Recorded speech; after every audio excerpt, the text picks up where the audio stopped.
Cheguei! Dica de imposto de renda de número 21. Olha, hoje é dia 13 de março de 2025 e a Receita Federal acabou de publicar a Instrução Normativa 2255, que traz as regras da declaração do imposto de renda deste ano. Olha, e neste vídeo eu vou te responder quem está obrigado a declarar o imposto de renda de acordo com essa instrução normativa, que traz algumas novidades. Mas aqui eu vou fazer uma análise completa de todos os itens para você não ficar com dúvida, beleza? Então, começando aqui, olha. Quem está obrigado a declarar? Está obrigado a apresentar a declaração de ajuste anual, que é a declaração do imposto de renda, a pessoa física residente no Brasil, que no ano calendário de 2024, encontrava-se em uma ou mais situações a seguir. São 12 situações agora. Vou começar a explicar aqui do item 1 e vou terminar lá no item 12. Olha só. Antes, porém, raciocine comigo 3 situações rápidas e curiosas. Imagine, por exemplo, se a nossa lei dissesse o seguinte: estão obrigadas a declarar imposto de renda aqui no Brasil as pessoas físicas residentes aqui no Brasil e também as pessoas físicas residentes no exterior. Ora, a nossa lei está querendo que as pessoas do planeta inteiro declarem imposto de renda aqui. Imagine querer que o presidente Trump, que não tem nada a ver aqui, declare imposto de renda aqui? Obrigá-lo? Impossível. Então a nossa lei não tem esse alcance todo. Por isso é que o legislador já começa a dizer o seguinte, que está obrigado a declarar a pessoa física residente no Brasil. Essa é a primeira condição. Certinho? Situação número 2. Imagine que a pessoa física é residente aqui no Brasil e auferiu rendimentos aqui no Brasil e também no exterior. Comprou bens aqui no Brasil e também no exterior. Teve despesa médica aqui no Brasil e também no exterior. Essa pessoa está obrigada a declarar, além dos rendimentos, bens e despesas aqui do Brasil, como também os rendimentos, bens e despesas lá do exterior? Com certeza sim. Situação número 3. Agora imagine, a pessoa não é residente aqui no Brasil, ou seja, é um residente no exterior, que teve rendimento aqui no Brasil.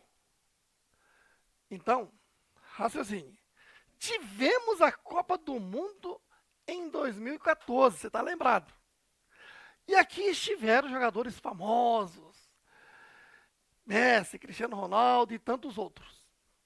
Digamos que o Cristiano Ronaldo gostou do Brasilzão e resolveu abrir conta corrente bancária aqui e aplicou dinheiro em banco, em bolsas, comprou imóvel e alugou.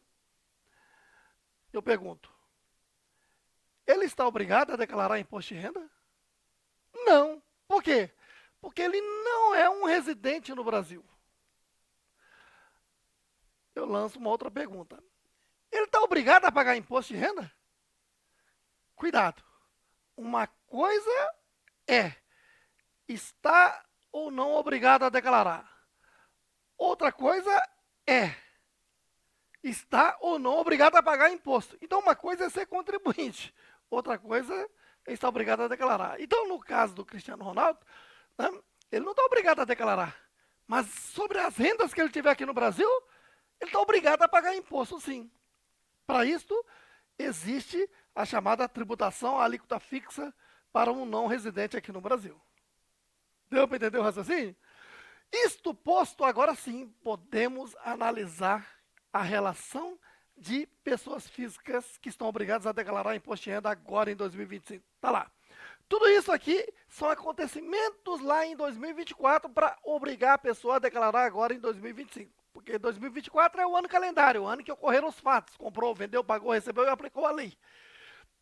2025 é o exercício financeiro, o ano da declaração. Eu quero saber quem é que está obrigado a declarar em virtude do que aconteceu lá em 2024, certinho? Por isso, item 1. As pessoas físicas que auferiram rendimentos tributáveis de valor superior a 33.888. Esse valor foi atualizado este ano. Rendimento tributável, como salário, aluguel, somando tudo. Está dando mais do que esse valor, está obrigado a declarar. 2. Teve rendimentos isentos e não tributáveis, mais rendimentos tributáveis exclusivamente na fonte de valor superior a 200 mil. Está obrigado a declarar. Então aqui você vai somar a caderneta de poupança, o rendimento, né, rendimento de aplicações em banco, tá? Ganho de capital, somar tudo isso. Se está dando acima de 200 mil, está obrigado a declarar. Certo? Terceiro, auferir o ganho de capital tributável. Cuidado com a palavra. Em imposto de renda nós temos a figura do ganho de capital e a figura do ganho líquido, que quase ninguém presta atenção, mas o legislador presta. Aqui é ganho de capital, aqui é ganho líquido. Qual a diferença? Aqui são ações, ali são qualquer outro bem. Então, veja aqui, lá na sua declaração de imposto de renda você tem bicicleta, motocicleta, terreno, lote, casa, fazenda, carro, embarcações. Se você vender algum bem deste com lucro, eu estou falando da figura ganho de capital, que é assunto para o GCAP. Certo aí? Esse ganho de capital pode ser isento ou tributável. Se for tributável, em algum mês, você está obrigado a declarar este ano. Certo aí? Agora, nós temos a figura de ações. Renda variável. Quando você vende ações com lucro, esse lucro se chama ganho líquido. Porque o raciocínio aqui é o seguinte. Eu vendi ações, né, na Bolsa de Valores. Sobre essa venda, tem uma despesa. Né, então eu subtraio. Aí eu tenho a venda líquida. O custo de aquisição mais os gastos que eu tive para adquirir, eu abato como custo. Essa diferença, se for positiva, é o ganho líquido. Entendido aí? Muito bem. Então, aqui sempre é ganho de capital tributável. Tá? Teve algum ganho de capital que você teve que pagar imposto? Está obrigado a declarar. 4. Realizou operações de alienação. Guarde bem essa palavra. Alienar é transferir. Motivado por venda, troca, doação. Em bolsas de valores, de mercadorias, futuros e assemelhado. Aqui são vendas de ações e derivativos. Tá? Renda variável mesmo. Cuja soma foi maior que 40 mil. Então aqui, né, se você comprou ações ou vendeu ações no ano de valor superior a 40 mil, está obrigado a declarar. Certo aí? Ou, B, com apuração de ganho líquido sujeito à incidência do imposto de renda. Então, veja. Então aqui, se você vendeu ações acima de 40 mil, já está obrigado a declarar, né? Porque você pode ter vendido 10 mil num mês, 10 mil no outro. No ano, você vendeu 120 mil, pronto, já está obrigado a declarar, tá vendo aí? Aqui, com apuração de ganho líquido sujeito à incidência de imposto de renda. Então, veja aqui, tem uma regra das ações, que se você vende ações até 20 mil, o ganho líquido é isento. Se vende acima, é tributável. Day trade não tem essa regra. Tá vendo? Lembra de tudo isso? Muito bem. Então, se em algum mês você teve que pagar imposto de renda sobre venda de ações, ou qualquer outro derivativo da renda variável, você está obrigado a declarar imposto. Certo? 5. Atividade rural. Item A. Teve receita bruta, que é a receita da atividade fim, de valor superior a 169.440. Este ano mudou esse valor, já aumentou. Está obrigado a declarar. Ou então, B, pretende compensar prejuízos de anos anteriores ou do próprio exercício. Aqui o raciocínio é o seguinte. Na atividade rural, eu ofereço a tributação por uma das duas modalidades. A primeira é por estimativa. Eu pego receita bruta do mês, pego 20% dele e ofereço a tributação pela tabela progressiva. A segunda é eu fazer o livro caixa, que seria a contabilidade aqui da pessoa física ruralista, certo? E faço o seguinte cálculo. Pego a receita bruta do mês e dela eu subtraio custos, despesas e investimentos. Comprei um trator, posso abater, certo aí? E se for positivo, é lucro, eu tenho que oferecer a tributação na tabela progressiva. Agora, se for negativo, é prejuízo, não vai ter imposto de renda. E esse prejuízo eu vou poder compensar nos meses posteriores, inclusive nos anos posteriores.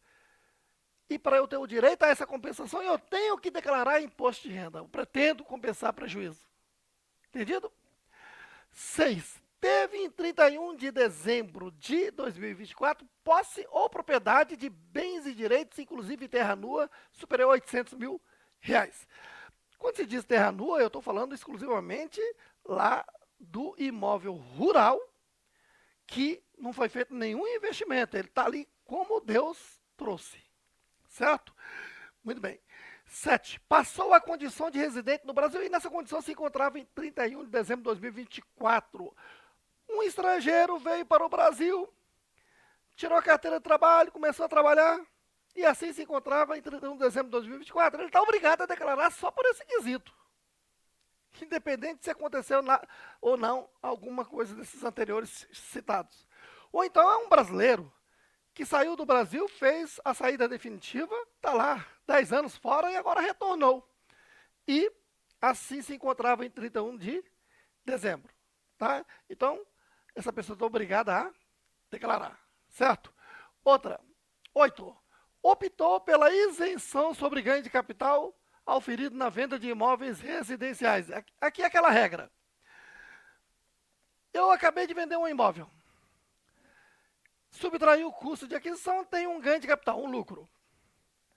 Esse lucro é isento desde que eu atenda a dois requisitos. Olhando para frente, se nos próximos 180 dias eu pegar esse dinheiro da venda e comprar outros imóveis residenciais, e agora olhando para trás, desde que nos últimos 5 anos, não teve isenção na venda de imóveis residenciais, quer dizer, não usufruí esse benefício nos últimos 5 anos.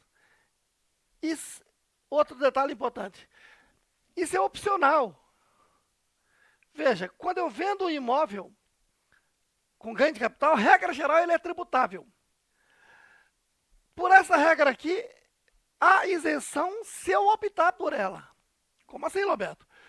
Que quem vende bens com lucro, com ganho de capital, tem que apurar isso no programa GCAP. É um programa que a Receita Federal disponibiliza. E depois você importa para dentro da sua declaração, certo? E lá no GCAP você vai alimentá-lo e vai verificar o tamanho do ganho de capital. Porque de repente você tem vários imóveis, vendeu o primeiro imóvel e o GCAP está dizendo que você tem um lucro pequenininho, só de 10 mil reais. Vai querer pagar o imposto? Vai querer pagar imposto ou vai querer isenção? Que você tem direito à isenção aqui nessa regra de imóveis residenciais. Aí você diz, mano, isenção em cima de 10 mil? Só? Não, eu vou pagar o imposto. Pronto, você pagou o imposto. Então você não queimou os últimos 5 anos. Aí você foi e vendeu o segundo imóvel. Agora o segundo imóvel teve um ganho de capital de 1 milhão. Você falou, opa, eu não vou querer pagar 15% sobre 1 milhão. Eu vou fazer o uso dessa regra e faço opção de que eu quero a isenção. Se você optou, por este motivo você está obrigado a declarar imposto de renda neste ano. Certo? 9. Agora vem os investimentos no exterior. Optou por declarar bens, direitos e obrigações de entidades controladas no exterior como se fossem detidos pela pessoa física. Aqui é coisa de gente inteligente que alterou essa regra. Né? Com certeza são os auditores da Receita Federal que estudaram tanto para começar a sacar esse tipo de coisa. Que eu ensino nos meus cursos de contabilidade, olha. Veja bem. Né? Na minha casa, digamos, eu tenho a esposa e 4 filhos. eu sou o provedor e eu governo a minha família, né? Eu tenho controle sobre meus filhos e tudo é controlado, administrado por mim. Agora, eu abri uma empresa, apliquei um capital e sou dono daquela empresa, uma empresa individual. Eu tenho um controle sobre a minha empresa? Tenho.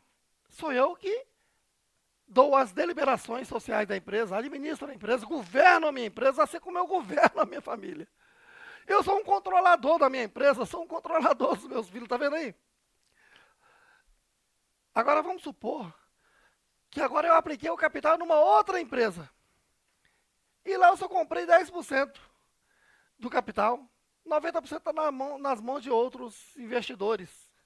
Eu sou bem minoritário. Eu não governo aquela empresa.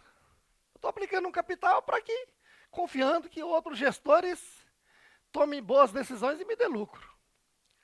Então veja que eu tenho ali, né, não um controle, mas eu tenho uma participação societária. Isto posto, vamos voltar para cá. O legislador está dizendo o seguinte: muita gente aqui no Brasil tem muito dinheiro e procura fazer prepara a sua sucessão. Né? Nós somos mortais. Né? Digamos que o pai construiu um império patrimonial aqui no Brasil e começou a aplicar dinheiro lá fora. E quem aplica dinheiro lá fora, principalmente nos Estados Unidos, qual é o mais comum? Lá na Suíça, qual é o mais comum? Essa pessoa abre uma empresa lá fora. E quando ela compra imóvel lá fora, ele compra em nome da empresa, lá nos Estados Unidos, lá na Suíça, e manda dinheiro para essa empresa, e essa empresa lá no exterior aplica em bolsa de valores, aplica no banco, e cria suas atividades. Então você está vendo que a Receita Federal enxergou tudo isso. E diz o seguinte: olha, você que tem empresa no exterior e você é o controlador, e na maioria dos casos a Receita Federal sabe que ele é o único dono. Abriu empresa lá só para conseguir facilidade no exterior, mas são bens dessa pessoa. Aí a Receita Federal diz: ó, se você quiser, pode optar por declarar seus bens, direitos e obrigações de entidade que você controla no exterior aqui na sua declaração de imposto de renda da pessoa física. Se você optou por isso, você está obrigado a declarar, certo? Teve em 31 de dezembro a titularidade de trust e demais contratos regidos pela lei estrangeira com características similares a este. Aqui o raciocínio é o mesmo. O empresário brasileiro, com muito dinheiro e com muito investimento no exterior, ele viu que ficou um negócio complexo. E ele sabe que quando ele morrer, ele vai deixar problemas. Seus filhos não vão ter, de repente, condições de gerir tudo isso. E aí ele contrata um gestor lá no exterior. Pode ser pessoa física ou jurídica. Essa figura se chama trust. Se ele fez esse contrato aí, a Receita Federal está dizendo: agora eu quero saber de tudo isso. Quero que você declare.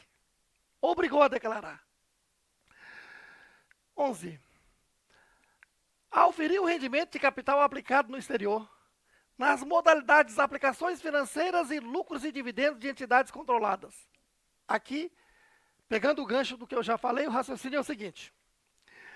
A primeira coisa que você tem que verificar é o seguinte: se tem empresa no exterior, em que lugar? Se foi nos chamados paraísos fiscais. Quer dizer que existe paraísos fiscais para a Receita Federal? Sim, existem. São países cuja tributação é até 20%. E tem uma lista exaustiva, completa, lá no site da Receita Federal. Se você aplicou no paraíso fiscal e é o controlador daquela empresa, a regra mudou. Como mudou, Roberto? É porque você que faz o meu curso IR Bolsa, Imposto de Renda de Bolsa, sabe muito bem que a tributação no Brasil é mensal. Apura-se no mês, recolhe-se no mês seguinte, inclusive quando você aplica em bolsa aqui no Brasil, não é assim? E quando você aplicava em bolsa no exterior, até 2023 era assim também. Só que a partir de 2024 mudou. Como regra geral, a tributação passou a ser anual em 31 de dezembro de cada ano. O primeiro ano foi este, 31 de dezembro de 2024. Então, se eu apliquei numa empresa que eu sou controlador lá no paraíso fiscal, eu é que determino quando é que eu vou receber o lucro aqui no Brasil. Não é assim? Eu que sou o controlador, eu que governo. E se eu não quiser mandar esse lucro para cá nunca? Deixar lá sempre. O governo vai ficar aqui chupando o dedo? Foi isso que a Receita Federal acordou e mandou colocar na lei, dizendo o seguinte, ó, nesse caso, quando a pessoa física é controladora de uma empresa lá no paraíso fiscal, não temos que aguardar ele decidir mandar o lucro para cá, que ele não vai decidir nunca. Tributa-se pelo regime de competência. Então, em 31 de dezembro, aplica-se 15% sobre o lucro da controlada e já apura o tributo aqui no Brasil e tem até 31 de janeiro para recolher. E fora isso, é necessário verificar o seguinte, se eu apliquei fora do paraíso fiscal, por exemplo, aí eu tenho que analisar a regra da renda passiva, que é o seguinte, renda passiva é você aplicar em bolsa de valores, fazer especulações, né? Na hora que aumentar eu vendo, né? Baixou eu compro, esse raciocínio todo especulativo. Aplico em banco, enfim. Então, uma coisa é chamado investimento especulativo, que é renda passiva. Outra coisa é investimento permanente, que é participar no capital de outra sociedade com o intuito de receber dividendo, receber lucro, como controlador ou como, né, com uma coligação, que não tem o controle, né, mas tem uma participação permanente. E aí o legislador está dizendo o seguinte, ó, e a Receita Federal, eu faço a seguinte regra, de tudo que você investiu, por exemplo, lá nos Estados Unidos, o que você aplica em renda passiva dá mais de 40%, então todas essas suas rendas passivas serão tributadas em 31 de dezembro pelo regime de competência. A 15% tem que ser pago o imposto até 31 de janeiro. Agora, se a renda passiva é menor do que 40%, significa dizer que investimento permanente em empresas que vão, né, fabricar e vender, comercializar, prestar serviço, né, dá mais de 60%. Nesse caso, então, aplica-se o regime de caixa. Você tributa-se aqui no Brasil quando receber a distribuição de lucro. Porque esse é o caso que se eu não sou controlador, né, se eu não sou controlador, eu vou receber esse dividendo quando eles quiserem distribuir. Então o legislador está dizendo o seguinte, mesmo eu sendo controlador, eu posso tributar quando for disponibilizado, desde que não seja no paraíso fiscal, porque lá no paraíso fiscal é para você deixar dinheiro lá e nunca mais querer trazer para cá. Por isso é que eu quero tributar logo em 31 de dezembro, regime de competência. É esse assunto que ele quer dizer aqui, ó. Auferir o rendimento de capital aplicado no exterior, nas modalidades aplicações financeiras. A aplicação financeira é aquela aplicação que seja em renda passiva e também participações societárias sem controle. E lucros e dividendos. Isso é quando, né, tem controle, ó, de entidades controladas. 12. Optou por atualizar o valor de mercado de bens imóveis. Isso aqui é o seguinte. No ano passado, no dia 16 de setembro de 2024, o governo baixou essa lei 14.973, governo precisando de dinheiro, né? Governo gastão. E, precisando de dinheiro, né, disse o seguinte, ó, você, contribuinte pessoa física, que lá em 31 de dezembro de 2023 tinha imóveis, esse imóvel fica pelo preço de custo, como de acordo com a lei, não é assim?